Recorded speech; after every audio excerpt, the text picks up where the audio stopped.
Você se sente alguém generoso? Ou você já foi abençoado pela generosidade de alguém? Quando a gente fala de generosidade, a gente lembra logo de quem? Jesus Cristo, que se doou a si mesmo por amor a mim e a você. Veio, viveu, morreu e ressuscitou por minha causa e por sua causa. O Cristo pendurado lá no Calvário, naquela cruz, não tinha pecado, mas estava ali, levando sobre si os nossos pecados.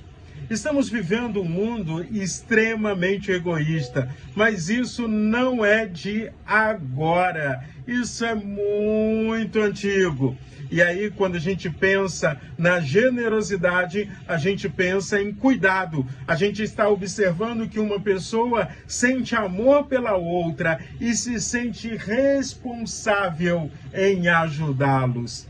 Ser cristão precisa ser generoso. A liberalidade deve fazer parte nossa como comunidade do Senhor Jesus Cristo. Afinal de contas, Jesus Cristo é o meu modelo, a quem eu estou seguindo, e eu quero seguir com Jesus Cristo também sendo generoso e abençoando a vida daqueles que passam por necessidade.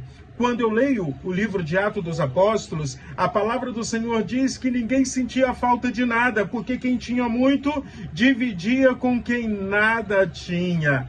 Mas nós estamos agora lendo a segunda carta do apóstolo Paulo aos Coríntios. E a igreja em Corinto não tinha passado pelas perseguições que as igrejas da Macedônia haviam passado. Filipos, Tessalônica, Bereia eram igrejas perseguidas. Ser cristão naquela época significava que a família ia te abandonar. Ser cristão naquela época significava que você poderia perder as suas propriedades, os seus bens, por amor a Jesus.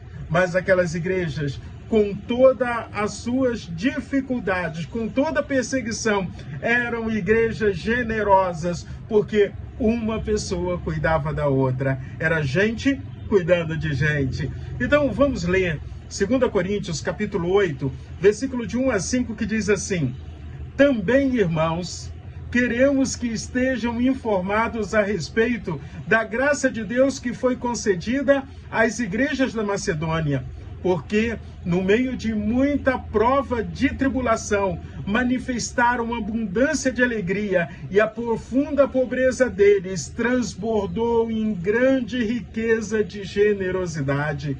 Porque posso testemunhar que, na medida de suas posses e mesmo acima delas, eles contribuíram de forma voluntária, pedindo-nos com insistência a graça de participarem dessa assistência aos santos. E não somente fizeram como nós esperávamos, mas pela vontade de Deus, deram a si mesmo primeiro ao Senhor, depois a nós.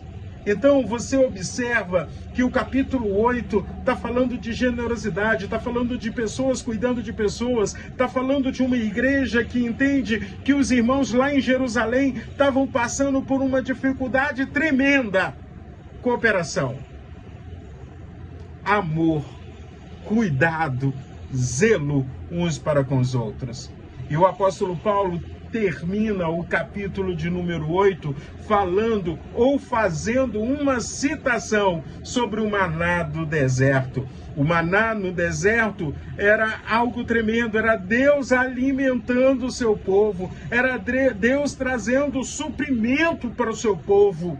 O período do deserto, muitos querem chamar de sofrimento, mas o período do deserto eu creio que foi o melhor momento do povo de Deus, porque uma nuvem protegia eles do calor do sol, uma nuvem de fogo iluminava, afastando as feras, e o maná caía do céu. Pensar no maná caindo é entendermos como está escrito. Está lá no versículo 15 do capítulo 8.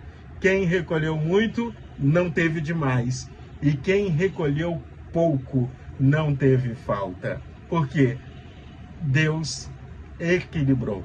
Então, não fique juntando para traça comer, não.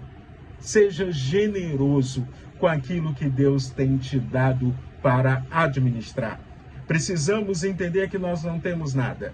Estamos nessa vida aqui como passageiros. Chegamos aqui nu, sem roupa, sem nada.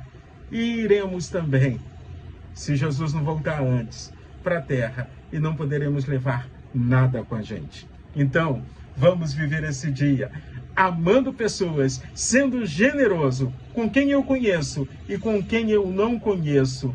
Vamos fazer o que Jesus faria se estivesse em nosso lugar. Que Deus abençoe a sua vida com muita generosidade.